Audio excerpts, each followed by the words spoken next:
In this video, I'll show you how to connect Roku TV to your Wi-Fi without a remote in 2025.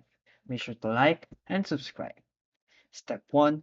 Download the Roku mobile app from the App Store or Google Play. Step 2. Make sure your phone is connected to the same Wi-Fi network your Roku was previously paired with. Step 3. Open the Roku app and tap on Devices. Your Roku TV should appear automatically. Step 4. Select your Roku TV, then tap Remote in the app. This turns your phone into a virtual Roku remote. Step 5.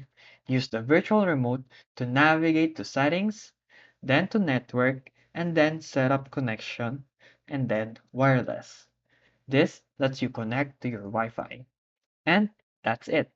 You've successfully connected Roku TV to Wi-Fi without the physical remote.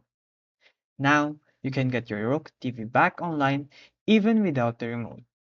If this video helped you, feel free to like and subscribe for more videos. Thank you for watching.